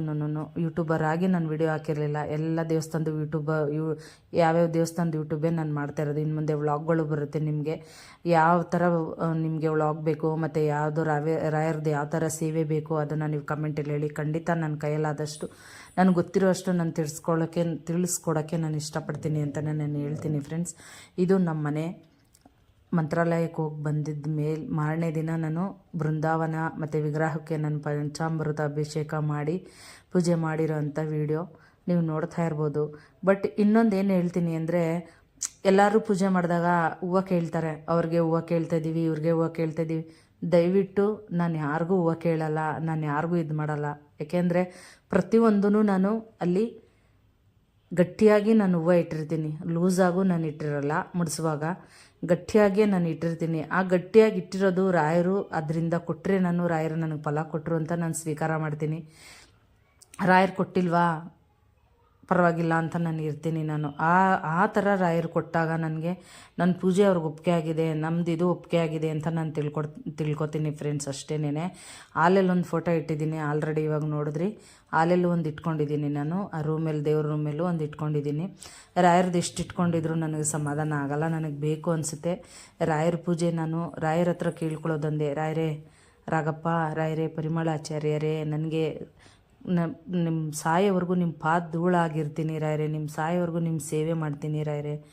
ನನಗಷ್ಟೇ ಸಾಕು ರಾಯರೇ, ಬೇರೆ ಇನ್ನೇನು ಬೇಡ. ನನ್ನ ಕಷ್ಟ ಎಲ್ಲ ಕಷ್ಟಗಳಿಗೆ ನೀವಿದ್ದೀರಾ. ಕಷ್ಟಗಳಿಗೆ ರಾಯರಿದ್ದಾರೆ ಅಂತ ನಾವು ಹೇಳಬೇಕು. ಕಷ್ಟಗಳೇ ರಾಯರ ಹತ್ರ ಹೇಳ್ಕೊಬಾರ್ದು. ಕಷ್ಟಗಳಿಗೆಲ್ಲ ನೀವಿದ್ದೀರಾ ರಾಯರೇ. ಗಂಜಿ ಕುಡಿದ್ರೂ ನಮಗೆ ನೆಮ್ಮದಿಯಾಗಿರೋ ಹಂಗೆ ಮಾಡಿಕೊಡಿ. ದುಡಿಯೋಕ್ಕೆ ಶಕ್ತಿ ಕೊಡಿ. ಬೇರೆಯವ್ರ ಮುಂದೆ ನಾವು ಕೈ ಬೆರಳೆತ್ತು ತೋರಿಸ್ಕೊಳ್ಳೋ ಹಂಗೆ ಮಾಡಬೇಡಿ ರಾಯರೇ ಅಂತಲೇ ನಾನು ರಾಯರ ಹತ್ರ ಕೇಳೋದು. ಮಂತ್ರಾಲಯಕ್ಕೆ ಹೋಗಿದ್ದಿದ್ದು ಇದು ಫಸ್ಟ್ನೇ ಸಲ ಮಂತ್ರಾಲಯಕ್ಕೆ ಹೋಗಿದ್ದು ವಿಡಿಯೋ ನಾನು ಹಾಕಿದ್ದೀನಿ ನೋಡಿ. ನೀವು ಯಾರೆಲ್ಲ ಮಂತ್ರಾಲಯಕ್ಕೆ ಹೋಗಿಲ್ಲ ಒಂದ್ಸಲಿ ಹೋಗ್ಬಿಟ್ಟು ಬನ್ನಿ ಅಂತಲೇ ನಾನು ಹೇಳ್ತೀನಿ. ಆಡಂಬರದಲ್ಲಿ ನಾವು ಅಷ್ಟು ದುಡ್ಡಿಲ್ಲ, ನಾವು ಬಡವರು ಅನ್ನೋಂಗಿದ್ರೆ KSRTC ಬಸ್ ಇದೆ ಆಲ್ರೆಡಿ, ಅದರಲ್ಲೂ ಹೋಗ್ಬೋದು. ನೀವು ಹೋಗ್ಬಿಟ್ಟು ಬನ್ನಿ. ಟ್ರೈನ್ ಇದೆ, ಟ್ರೈನಲ್ಲಿ ಟಿಕೆಟ್ ಕಮ್ಮಿ ಇದೆ, ನೀವು ಅದರಲ್ಲೂ ಹೋಗ್ಬಿಟ್ಟು ಬರ್ಬೋದು.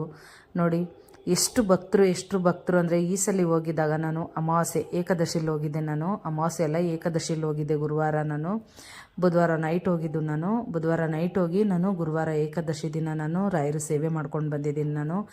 ಅಂದರೂ ಇನ್ನೊಂದು ಪವಾಡ ಅಂತ ಏನು ಹೇಳಬೇಕು ಅಂದರೆ, ಏಕಾದಶಿ ದಿನ ಅಲ್ಲಿ ಪ್ರಸಾದ ಕೊಡಲ್ಲ ಮತ್ತು ಮಂತ್ರಾಕ್ಷತೆ ಕೊಡಲ್ಲ. ಬಟ್ ನನಗೆ ಪವಾಡ ಅಂತಲೇ ಹೇಳ್ಬೋದು, ಪುಣ್ಯ ಅಂತಲೇ ಹೇಳ್ಬೋದು. ನನ್ನ ಫ್ರೆಂಡ್ಸಿಂದ ನನಗೆ 4 ಸಲ ದರ್ಶನ ಆಯಿತು. ಬೆಳಿಗ್ಗೆಯಲ್ಲಿ ಅಷ್ಟು ರಶ್ಶಲ್ಲಿ ನಾನು ದರ್ಶನ ಮಾಡ್ಕೊಂಡು ಬಂದೆ ರಾಯರನ್ನ ನೋಡಿಕೊಂಡು. ನನಗೆ ಸಾಕಾಗಲಿಲ್ಲ, ತೃಪ್ತಿಯಾಗಿಲ್ಲ. ಸೆಕೆಂಡ್ ಟೈಮು ರೂಮ್ಗೆ ಹೋಗಿ ರೆಸ್ಟ್ ಮಾಡಿ, ಬಿಚ್ಚಾಲೆ ಅದೆಲ್ಲ ಫಸ್ಟ್ ಟೈಮ್ ನೋಡಿದ್ದೆ ನಾನು. ರಶ್ ಇದ್ದರು ಅಂದ್ಬಿಟ್ಟು ಪಂಚಮುಖಿ ದೇವಸ್ಥಾನ, ಆಂಜನೇಯನ ದೇವಸ್ಥಾನ, ಬಿಚ್ಚಾಲೆಗೆ ನಾನು ಹೋಗಿಲ್ಲ. ಹೋಗಿ ರೂಮಲ್ಲಿ ರೆಸ್ಟ್ ಮಾಡಿಬಿಟ್ಟು ಅಲ್ಲಿಂದ ಬಂದು ಸಾಯಂಕಾಲ ಸ್ವಲ್ಪ ಶಾಪಿಂಗ್ ಮಾಡಿ ಮಧ್ಯಾಹ್ನ ಎಲ್ಲ ಹೋಗಿ ರಾಯರ ಮುಂದೆಗಡೆ ಅಲ್ಲಿ ಕೂತ್ಕೊಂಡಿದ್ದು ಹಾಲೆಯಲ್ಲಿ ಎಲ್ಲ ಸ್ವಲ್ಪ ಹೊತ್ತು ಟೈಮ್ ಸ್ಪೆಂಡ್ ಮಾಡಿ ಆಮೇಲೆ ಸಾಯಂಕಾಲ ಹಂಗೆ ನಾನು ಒಳಗಡೆ ಹೋದೆ. ಜನ ಇರಲಿಲ್ಲ. ಆವಾಗ ಒಂದ್ಸಲಿ ಹೋಗಿ ದರ್ಶನ ಮಾಡಿದೆ ನಾನು. ಆಮೇಲೆ ನೆಕ್ಸ್ಟು ನಮಗೆ ಫ್ರೆಂಡ್ಸಲ್ಲಿ ಸಿಕ್ಕಿದ್ರು. ಅವರಿಂದ ನಾನು ಡೈರೆಕ್ಟು ಮುಂದೆಗಡೆ ಒಳಗಡೆ ಹೋಗಿ 2 ಸಲ ಟೋಟಲಿ ನಾನು 4 ಸಲ ದರ್ಶನ ಮಾಡಿದೆ ಅಂತಲೇ ಹೇಳ್ಬೋದು. ಏಕಾದಶಿ ದಿನ ನನ್ನ ಪುಣ್ಯ ಅಂತಲೇ ಹೇಳ್ಬೋದು. ರಾಯರು ನನ್ನ ಕಡೆ ಇದ್ದಾರೆ, ರಾಯರು ನನ್ನ ಕಂಡುಬಿಟ್ಟಿದ್ದಾರೆ, ರಾಯರಗಪ್ಪ ನನ್ನ ಹತ್ರ ಇದ್ದಾರೆ ಅಂತಲೇ ನಾನು ಹೇಳೋಕ್ಕೆ ನಾನು ಇಷ್ಟಪಡ್ತೀನಿ. ಮಂತ್ರಾಕ್ಷತೆ ಪ್ರಸಾದ ಅವತ್ತಿಲ್ವೇ ಇಲ್ಲ, ಓಪನ್ನೇ ಇರಲ್ಲ. ಬಟ್ ಅವ್ರ ಕಡೆಯಿಂದ ರಾಯರೇ ನಮಗೆ ಕೊಡಿಸಿದ್ರು ಅಂತಲೇ ಹೇಳ್ಬೋದು. ಅವರು ಕೂಡ ಪ್ರಸಾದ ತಿಂದಿಲ್ಲ, ಅವರು ಕೂಡ ಮಂತ್ರಾಕ್ಷತೆ ತೊಗೊಂಡಿಲ್ಲ, ನಮಗೆ ತೊಗೊಂಡು ಬಂದು ಕೊಟ್ಟರು ಅವರು. ಅದಂತೂ ಎಷ್ಟು ಪವಾಡ ಅಂತ ಹೇಳಿದ್ರೆ ಹೇಳೋಕ್ಕೂ ನಮ್ಗೆ ಎರಡು ಮಾತಿಲ್ಲ ಫ್ರೆಂಡ್ಸ್. ನಿಜವಾಗ್ಲೂ ಈ ಸಲ ಅಂತೂ ನಾನು ಕಣ್ಣು ತುಂಬ್ಕೊಂಡು ಬಂದೆ. ನನಗೆ ಅಷ್ಟು ಖುಷಿಯಾಯಿತು ಅಂತಲೇ ನಾನು ಹೇಳ್ಬೋದು. ಮಂತ್ರಾಕ್ಷತೆ ಪ್ರಸಾದ ಎರಡೂ ಸಿಕ್ತು ನನಗೆ, ನಾನು ತೊಗೊಂಡು ಬಂದೆ. ಆ ಥರ ಪವಾಡ ಎಲ್ಲರಿಗೂ ಆಗಲ್ಲ ಫ್ರೆಂಡ್ಸ್. ನಿಜವಾಗ್ಲೂ ಹೇಳಬೇಕು ಅಂದರೆ ರಾಯರನ್ನ ನಂಬಿದವರು ಯಾರನ್ನೂ ಕೈ ಬಿಡಲ್ಲ. ಎಲ್ಲ ಕಷ್ಟಗಳಿಗೂ ರಾಗಪ್ಪ ಇದ್ದಾರೆ, ಎಲ್ಲ ಕಷ್ಟಗಳು ರಾಗಪ್ಪ ಪರಿಹಾರ ಮಾಡ್ತಾರೆ ಅಂತಲೇ ನಾನು ಹೇಳ್ತೀನಿ. ನನಗೆ ಗೊತ್ತಿರೋ ಅಷ್ಟು ಸೇವೆ ನನಗೆ ಗೊತ್ತಿಲ್ಲ ಅಷ್ಟೊಂದು, ಬಟ್ ನಾನು ಇನ್ನು ಮುಂದಕ್ಕೆ ತಿಳ್ಕೊಂಡು ಮಾಡಬೇಕು ಅಂತಲೇ ನಾನು ಅಂದ್ಕೊಂಡಿದ್ದೀನಿ. ಪ್ರತಿಯೊಂದು ಸೇವೆನೂ ಮಾಡಬೇಕಾದ್ರೆ ನಾನು ವೀಡಿಯೋ ಮಾಡಿ ನಿಮಗೆ ನನಗೆ ಗೊತ್ತಿರೋ ಅಷ್ಟು ನಾನು ನಿಮಗೆ ತಿಳಿಸ್ಕೊಡ್ತೀನಿ ಅಂತಲೇ ಹೇಳ್ತೀನಿ. ಯಾರಿಗೆಲ್ಲ ಜಪಮಾಲೆ ಮತ್ತು ರಾಯರದು ಫೋಟೋ ಬೇಕು ಅಂದರೆ ಖಂಡಿತ ದಯವಿಟ್ಟು ಕಮೆಂಟ್ ಮಾಡಿ. ಕಮೆಂಟಲ್ಲಿ ನಿಮ್ಮ ಅಡ್ರೆಸ್ ಮೆನ್ಷನ್ ಮಾಡಿ, ದಯವಿಟ್ಟು ನಾನು ಕಳಿಸ್ಕೊಡ್ತೀನಿ. ನಮ್ಮ ಕೈಯಲ್ಲಾದಷ್ಟು ಯಾರಿಗೇನು ಸಹಾಯ ಬೇಕು, ನನ್ನ ಕೈಯಲ್ಲಾದಷ್ಟು ಜಪಮಾಲೆ ಫೋಟೋ ಯಾರಿಗೆ ಬೇಕು ಖಂಡಿತ ನನಗೆ ಕಮೆಂಟ್ ಮಾಡಿ, ನಾನು ದಯವಿಟ್ಟು ನಾನು ಕಳಿಸ್ಕೊಡ್ತೀನಿ. ಅಡ್ರೆಸ್ ಮೆನ್ಷನ್ ಮಾಡಿ. ನೀವು ರಾಯರನ್ನ ನಂಬಿದ್ರೆ ಯಾವತ್ತೂ ನಮಗೆ ಕೇಡಿಲ್ಲ, ಕೆಡಕಿಲ್ಲ, ಕೇಡು ಮಾಡಲ್ಲ ಅಂತಲೇ ನಾನು ಹೇಳ್ತೀನಿ. ಏಕೆಂದರೆ ರಾಯರನ್ನ ನಂಬಿದವರು ಯಾವತ್ತೂ ರಾಯರ್ ಕಷ್ಟ ಕೊಟ್ಟ ಮೇಲೆ ಮುಂದೆ ಕೈ ಹಿಡಿದು ನಡೆಸ್ತಾರೆ ಅಂತಲೇ ನಾನು ಅಂದ್ಕೊಂಡಿದ್ದೀನಿ ಫ್ರೆಂಡ್ಸ್. ನಿಜವಾಗ್ಲೂ ನನಗೆ ಗೊತ್ತಿರೋ ಅಷ್ಟು ಕಷ್ಟದಲ್ಲಿರೋರ್ಗು ನಾನು ರಾಯರನ್ನ ನಂಬಿ, ರಾಯರು ಯಾವತ್ತೂ ಕೈ ಬಿಡಲ್ಲ. ಕಷ್ಟ ಬಂದಿದೆ, ಕಷ್ಟ ಬರುತ್ತೆ, ತಡ್ಕೊಳ್ಳೋ ಕೆಪಾಸಿಟಿ ನಿಮಗಿರಬೇಕು. ತಡ್ಕೊಳ್ಳಿ, ನಂಬಿ ರಾಯರನ್ನ. ಕೈಯಲ್ಲಾದಷ್ಟು ಸಂಪಾದನೆ ಮಾಡಿ, ಯಾವತ್ತೂ ಕೈ ಕಟ್ಟಿ ಕೂತ್ಕೋಬೇಡಿ. ರಾಯರ ಸೇವೆ ಮಾಡಿ. ಕೈಯಲ್ಲಿ ಏನಿಲ್ಲ, ಒಂದು ಅರ್ಧ ಮೊಳ ತುಳಸಿ ತೊಗೊಬಂದು ಒಂದೊಂದು ಕಡ್ಡಿ ಇಟ್ಬಿಟ್ಟು ನೀವು ಪೂಜೆ ಮಾಡಿ ರಾಯರಿಗೆ, ಅದೇ ತೃಪ್ತಿ. ಏಕಾದಶಿ ದಿನ ಉಪವಾಸ ಮಾಡೋರು, ಕೈಯಲ್ಲಿ ಉಪವಾಸ ಮಾಡೋಕ್ಕಾಗೋರು ಉಪವಾಸ ಮಾಡಿ. ಏಕಾದಶಿ ದಿನ ಉಪವಾಸ ಮಾಡಿದ್ರೆ, ಗುರುವಾರ ಉಪವಾಸ ಮಾಡಿದ್ರೆ ಫಲ, ಇಲ್ಲಾಂದರೆ ಫಲ ಸಿಗಲ್ಲ ಅಂತಲೇ ನಾನು ಹೇಳ್ತೀನಿ ಫ್ರೆಂಡ್ಸ್. ನಿಜವಾಗ್ಲೂ ನೀವು ರಾಯರ ದರ್ಶನ ಮಾಡ್ಕೊಳ್ಳಿ, ರಾಯರನ್ನ ನೋಡಿ. ಇಲ್ಲಿಂದನೇ ನಿಮಗೂ ಒಳ್ಳೇದಾಗಲಿ. ರಾಯರು ನಿಮ್ಮ ಜೀವನದಲ್ಲೂ ಒಳ್ಳೇದು ಮಾಡಲಿ. ಮಕ್ಕಳಾಗದಿರೋರಿಗೆ ಮಕ್ಕಳು ಭಾಗ್ಯ ಕೊಡಲಿ ರಾಯರು. ಯಾರು ಕಷ್ಟದಲ್ಲಿದ್ದೀರಾ ಅವ್ರ ಕಷ್ಟ ಎಲ್ಲ ಪರಿಹಾರ ಆಗಲಿ. ಮತ್ತು ಯಾರ್ಯಾರಿಗೆ ಕೆಲಸ ಇಲ್ಲ, ಕೆಲಸಗಳು ಸಿಗಲಿ. ಎಲ್ಲನೂ ರಾಯರು ನಿಮಗೆ ಏನೇನು ಕಷ್ಟ ಇದೆ ಅದನ್ನು ರಾಯರು ಪರಿಹಾರ ಮಾಡಲಿ. ರಾಯರನ್ನ ನಂಬಿ. ದೊಡ್ಡ ಆಡಂಬರದಿಂದ ನಿಮ್ಮ ಪೂಜೆ ಮಾಡೋಕ್ಕಾಗಿಲ್ಲ ಅಂತ ಅಂದರೆ ಒಂದು ಚಿಕ್ಕ ಫೋಟೋ ಇಟ್ಬಿಟ್ಟು ನೀವು ಪೂಜೆ ಮಾಡಿ. ನಿಮ್ಮ ಕೈಯಲ್ಲಾದಷ್ಟು ಪ್ರಸಾದ ಮಾಡಿಡಿ. ನಿಮ್ಮ ಕೈಯಲ್ಲಾದಷ್ಟು ಪ್ರಸಾದ ಇಡೋಕ್ಕಾಗಿಲ್ವಾ, ಹಾಲಿಡಿ, ಹಾಲಿಟ್ಟು ಪೂಜೆ ಮಾಡಿ. ರಾಯರನ್ನ ಸೇವೆ ಮಾಡಿ. ರಾಯರನ್ನ ನಂಬಿದವರು ಯಾವತ್ತಿದ್ರೂ ಕೊನೆಗೆ ಕೈ ಹಿಡ್ದು ಒಂದು ಸಲ ನಮ್ಮ ಶತ್ರುಗಳಿಂದ ಮೇಲೆತ್ತಿದ್ರೆ ಯಾರೇ ನಮ್ಮ ಶತ್ರು ಅಲ್ಲಿ ಬಂದು ನಮ್ಮ ಮುಟ್ಟೋಕ್ಕೂ ಸಾಧ್ಯ ಇಲ್ಲ, ನಮಗೆ ಕೆಳಗಡೆ ತಳ್ಳೋಕ್ಕಾಗಲ್ಲ. ಅದಂತೂ ನಾನು ಖಂಡಿತ ಹೇಳ್ತೀನಿ ಅಂತಲೇ ಹೇಳ್ಬೋದು ಫ್ರೆಂಡ್ಸ್. ನಿಜವಾಗ್ಲೂ ನಾನು ಹೇಳೋದ್ರಲ್ಲಿ ಏನಾದರೂ ತಪ್ಪಿದರೆ ಖಂಡಿತ ಅದು ಕ್ಷಮೆ ಇರಲಿ. ನನಗೆ ಗೊತ್ತಿರೋಷ್ಟು, ನಾನು ಚಿಕ್ಕವಳು, ನನಗೆ ಗೊತ್ತಿರೋಷ್ಟು ನಾನು ಹೇಳಿದ್ದೀನಿ ಅಂತಲೇ ನಾನು ಹೇಳ್ತೀನಿ. ನನ್ನ ಜೀವನದಲ್ಲೆಲ್ಲ ನಾನು ತುಂಬಾ ನೋವು ಸಂಕಟ ಅನುಭವಿಸ್ಕೊಂಡು ಬಂದು ಇವಾಗ ನಾನು ಒಂದು ಗುರಿ ತಲುಪೋಕ್ಕೆ ನಾನು ಬರ್ತಾಯಿದ್ದೀನಿ ಅಂತಲೇ ಹೇಳ್ತೀನಿ. ಇಷ್ಟು ದಿನ ನಾನು ಈ 8-9 ತಿಂಗಳಿಂದ ನಾನು ವೀಡಿಯೋ ಮಾಡೋಕ್ಕೂ ಆಗಲಿಲ್ಲ, ನಾನು ಹೋಗೋಕ್ಕೂ ಆಗಲಿಲ್ಲ ಎಲ್ಲೂ. ಅಷ್ಟು ನನಗೆ ಡಿಪ್ರೆಷನ್ಗೆ ಹೋಗ್ಬಿಟ್ಟಿದೆ. ನಾನು ತುಂಬಾ ಬೇಜಾರಾಗ್ಬಿಟ್ಟಿತ್ತು. ಯಾಕೆಂದರೆ ನಮ್ಮ ಯಜಮಾನ್ರ ನೆನಪಲ್ಲಿ, ನಮ್ಮ ಮನೆಯವ್ರ ನೆನಪಲ್ಲಿ ನಾನು ತುಂಬಾ ಇದಾಗ್ಬಿಟ್ಟಿದೆ ನಾನು. ಬಟ್ ಎಲ್ಲೂ ಹೋಗೋಕ್ಕೂ ಆಗಿಲ್ಲ. ನಾನು ಇನ್ನು ಮುಂದೆ ಡೈಲಿ ವಿಡಿಯೋ ಬರುತ್ತೆ, ವ್ಲಾಗ್ ಬರುತ್ತೆ ನೋಡಿ. ಎಲ್ಲರಂಗೂ ನಮಗೂ ಸಹಕಾರ ಕೊಡಿ, ಪ್ರೋತ್ಸಾಹ ಕೊಡಿ. ಸಬ್ಸ್ಕ್ರೈಬ್ ಮಾಡ್ಕೊಳ್ಳಿ ನನ್ನ ಚಾನಲ್ಲು ಯಾರೆಲ್ಲ ಮಾಡ್ಕೊಂಡಿಲ್ಲ. ಪಕ್ಕದಲ್ಲಿರೋ ಬೆಲ್ಲೈಕನ್ ಕ್ಲಿಕ್ ಮಾಡಿ. ನಾನು ಯಾವುದೇ ಹೊಸ ವಿಡಿಯೋ ಬಿಟ್ಟರು ನಿಮಗೆ ನೋಟಿಫಿಕೇಷನ್ ಬರುತ್ತೆ. ನಿಮ್ಗೆ ಯಾವ್ಯಾವ ಥರ ವಿಡಿಯೋ ಬೇಕು, ಯಾವ ದೇವಸ್ಥಾನದ ವಿಡಿಯೋ ಬೇಕು ಕಮೆಂಟಲ್ಲಿ ಹೇಳಿ, ಖಂಡಿತ ನಾನು ಮಾಡ್ತೀನಿ. ಮತ್ತು ಯಾವುದಾದ್ರೂ ದೇವಸ್ಥಾನದ ವಿಡಿಯೋಗಳಿದ್ರೂ ವಿಡಿಯೋ ಮಾಡಬೇಕು ಅನ್ನೋಂಗಿದ್ರೂ ವಿಡಿಯೋಗಳು ಮಾಡಿಕೊಡಿ ಮೇಡಮ್, ವಿಡಿಯೋಗಳು ಮಾಡಬೇಕು ಅಂತಂದ್ರೂ ಖಂಡಿತ ನಾನು ಕಾಂಟ್ಯಾಕ್ಟ್ ಮಾಡಿ, ಕಾಲ್ ಮಾಡಿ, ನೀವು ಕಮೆಂಟ್ ಮಾಡಿ, ನೀವು ಖಂಡಿತ ಬಂದು ನಾನು ವಿಡಿಯೋ ಮಾಡಿಕೊಡ್ತೀನಿ ಅಂತಲೇ ನಾನು ಹೇಳ್ತೀನಿ ಫ್ರೆಂಡ್ಸ್. ನಿಜವಾಗ್ಲೂ ನೀವು ರಾಯರನ್ನ ನಂಬಿ ನೀವು ನಿಮ್ಮ ಕಷ್ಟ ಪರಿಹಾರ ಮಾಡ್ಕೊಳ್ಳಿ. ಏನೇ ಕಷ್ಟ ಇದ್ರೂ ಪರಿಹಾರ ಮಾಡ್ಕೊಳ್ಳಿ. ಒಂದ್ಸಲಿ ಮಂತ್ರಾಲಯಕ್ಕೆ ಹೋಗಿ ಬನ್ನಿ ಅಂತಲೇ ನಾನು ಹೇಳ್ತೀನಿ ಫ್ರೆಂಡ್ಸ್. ನಿಜವಾಗ್ಲೂ ಇಲ್ಲಿ ಜಯನಗರ 4th ಬ್ಲಾಕಲ್ಲೂ 5th ಬ್ಲಾಕಲ್ಲೂ ರಾಯರ ಮಠ ತುಂಬ ಚೆನ್ನಾಗಿದೆ. ಅಲ್ಲಿಗೆ ಹೋಗೋಕ್ಕಾಗಿಲ್ಲ ಅಂದರೂ ಇಲ್ಲಾದ್ರೂ ಹೋಗ್ಬಿಟ್ಟು ಬನ್ನಿ. ಮತ್ತು ಈ ಹೊನ್ನಾವ ಮಂತ್ರಾಲಯ ಮಂದಿರ ಇದೆ ಹೊನಗನಟ್ಟಿಯಲ್ಲಿ, ತಾವರೆಕೆರೆಯಿಂದ ಹಿಂದೆಗಡೆ ಇದೆ, ಮಾಗಡಿ ರೋಡಲ್ಲಿ. ಅಲ್ಲೂ ಕಾಯಿ ಕಟ್ಟೋ ಅಂಥದ್ದು ಇದೆ. ಅದು ಮಿನಿ ಮಂತ್ರಾಲಯ ಅಂತ ಹೇಳ್ತಾರೆ. ಆಲ್ರೆಡಿ ನಾನು ಹೋಗ್ತಾಯಿದ್ದೀನಿ, ಅಲ್ಲಿ ಹೋಗಿ ಒಂದು 7 ವಾರ ಆಯಿತು ನಾನು ಕಾಯಿ ಕಟ್ತಾಯಿದ್ದೀನಿ. ನೀವು ದಯವಿಟ್ಟು ಏನೇ ಕಷ್ಟ ಇದ್ದರೂ ಅಲ್ಲೋಗಿ ಕಾಯಿ ಕಟ್ಟಿದ್ರೆ ಅಲ್ಲಿ ಪರಿಹಾರ ಆಗುತ್ತೆ. ಅದು ಅಡ್ರೆಸ್ ಬೇಕಾದರೆ ನೀವು ಕಮೆಂಟಲ್ಲಿ ಕೇಳಿ, ನಾನು ಬೇಕು ಅಂದರೆ ನಾನು ಕಮೆಂಟಲ್ಲಿ ನೀವು ಯಾರಿಗೆ ಬೇಕು ಅಂತ ಅಡ್ರೆಸ್ಸು ನನ್ನ ಕಮೆಂಟಲ್ಲಿ ಕೇಳಿ ನೀವು ನಾನು ಹೇಳ್ತೀನಿ. ಅಲ್ಲಿಗೂ ಒಂದ್ಸಲಿ ಹೋಗ್ಬಿಟ್ಟು ಬನ್ನಿ, ಅಲ್ಲಿ ಪ್ರಸಾದ ಎಲ್ಲ ಇರುತ್ತೆ. ಬಟ್ ಅಲ್ಲಿ ಹೋಗಿ ನಿಮ್ಗೇನು ಸಮಸ್ಯೆ ಇದೆ ಅಲ್ಲಿ ಹೇಳಿದ್ರೆ ಗುರುಗಳಿಗೆ, ಅವರು ಈ ಥರ ಇಷ್ಟು ದಿನ ಇಷ್ಟು ವಾರ ನೀವು ಕಾಯಿ ಕಟ್ಟಿ ಪರಿಹಾರ ಆಗುತ್ತೆ ಅಷ್ಟರಲ್ಲಿ ಅಂತ ಹೇಳ್ತಾರೆ. ನಾನು ಹೋಗಿ 7 ವಾರ ಕಟ್ಟಿದ್ದೀನಿ. ಬಟ್ ನನಗೆಲ್ಲ ಅಷ್ಟರಲ್ಲೆಲ್ಲ ನನಗೆ ಇವಾಗ ನೋಡಿ ಈ ಡಿಸೆಂಬರ್ 2ನೇ ವಾರದಲ್ಲಿ ನನ್ನ ಕಷ್ಟ ಆದಷ್ಟು ನನ್ನ ಮುಕ್ಕಾಲು ಭಾಗ ನನಗೆ ಕಷ್ಟ ಪರಿಹಾರ ಆಗಿದೆ ಅಂತಲೇ ನಾನು ಹೇಳ್ತೀನಿ ಫ್ರೆಂಡ್ಸ್. ದಯವಿಟ್ಟು ಒನಗಾನಟ್ಟಿ ತಾವರೆಕೆರೆಯಿಂದ ಹಿಂದೆನೇ ಇದೆ. ಒನಗಾನಟ್ಟಿಯಲ್ಲಿ ಬಸ್ ಸ್ಟಾಪ್ ಅಲ್ಲಿ ಗೇಟಲ್ಲಿ ಇಳಿದುಬಿಟ್ಟು ಬಸ್ ಸ್ಟಾಪಲ್ಲಿ ಅಲ್ಲಿಂದ 20 ರೂಪೀಸ್ 20 ರೂಪಾಯಿ ಕೊಟ್ಟರೆ ಒಳಗಡೆ ಕರ್ಕೊಂಡೋಗ್ಬಿಡ್ತಾರೆ. ಹೊನ್ನಾವ ಮಂತ್ರಾಲಯ ಮಂದಿರ ಅಂತ ದೇವಸ್ಥಾನದ ಹೆಸರು. ಹೋಗ್ಬಿಟ್ಟು ಬನ್ನಿ. ಅವ್ರ ಗುರುಗಳದ್ದು ಕಾಂಟ್ಯಾಕ್ಟ್ ನಂಬರ್ ನಿಮಗೆ ಬೇಕು ಅಂದರೆ ಕಾಮೆಂಟಲ್ಲಿ ಹೇಳಿ. ನೀವು ಆಲ್ರೆಡಿ ತುಂಬ ಜನ ಯೂಟ್ಯೂಬರ್ ಹೋಗಲ್ಲಿ ವಿಡಿಯೋ ಮಾಡಿದ್ದಾರೆ. ನಾನು ಇನ್ನೂ ಮಾಡಿಲ್ಲ, ಬಟ್ ಮಾಡಬೇಕು. ಗುರುಗಳ ಹತ್ರ ಹೇಳಿದ್ದೀನಿ ಮಾಡಿ ಅಂತ ಹೇಳಿದ್ದಾರೆ, ಬಟ್ ಮಾಡಿಲ್ಲ. ಮಾಡಿದ್ರೂ ನಾನು ತಿಳಿಸ್ಕೊಡ್ತೀನಿ. ದಯವಿಟ್ಟು ನೀವು ಅಲ್ಲಿ ಹೋಗ್ಬಿಟ್ಟು ಬನ್ನಿ. ನಿಮ್ಮ ಕಷ್ಟ ಏನಿದೆ ಅದನ್ನು ಪರಿಹಾರ ಮಾಡ್ಕೊಳ್ಳಿ ಅಂತ ನಾನು ಹೇಳ್ತೀನಿ ಫ್ರೆಂಡ್ಸ್. ನಿಜವಾಗ್ಲೂ ಇನ್ನೇನು ಇಲ್ಲ ಫ್ರೆಂಡ್ಸ್ ಹೇಳೋಕ್ಕೆ. ನನಗೆ ಗೊತ್ತಿರೋಷ್ಟು ನಾನು ಹೇಳಿದ್ದೀನಿ. ಯಾರಿಗಾದ್ರೂ ಇನ್ನೊಂದು ಸಲ ಹೇಳ್ತಾ ಇದ್ದೀನಿ, ಯಾರಿಗಾದ್ರೂ ಫೋಟೋ ಜಪಮಾಲೆ ಏನಾದರೂ ಬೇಕು ಅಂದರೆ ಖಂಡಿತ ನೀವು ಹೇಳಿ, ನಾನು ಕಳಿಸ್ಕೊಡ್ತೀನಿ ಫ್ರೆಂಡ್ಸ್. ಕಳಿಸ್ಕೊಡ್ತೀನಿ, ನೀವು ನೋಡ್ಬೋದು. ಅಡ್ರೆಸ್ ಎಲ್ಲ ಮೆನ್ಷನ್ ಮಾಡಿ. ದಯವಿಟ್ಟು ನನ್ನ ಚಾನಲ್ ಸಬ್ಸ್ಕ್ರೈಬ್ ಮಾಡ್ಕೊಳ್ಳಿ. ಪಕ್ಕದರೆಲ್ಲ ಬೆಲ್ ಐಕನ್ ಕ್ಲಿಕ್ ಮಾಡಿ. ನಿಮ್ಮ ಫ್ರೆಂಡ್ಸ್ಗೆ ಸ್ನೇಹಿತರಿಗೆಲ್ಲ ನನ್ನ ವಿಡಿಯೋ ಶೇರ್ ಮಾಡಿ. ಯಾರಿಗೆಲ್ಲ ಬೇರೆ ಬೇರೆ ದೇವಸ್ಥಾನಗಳು ಯಾವುದು ವಿಡಿಯೋ ಬೇಕು ಅನ್ನೋರು ದಯವಿಟ್ಟು ಕಮೆಂಟ್ ಮಾಡಿ.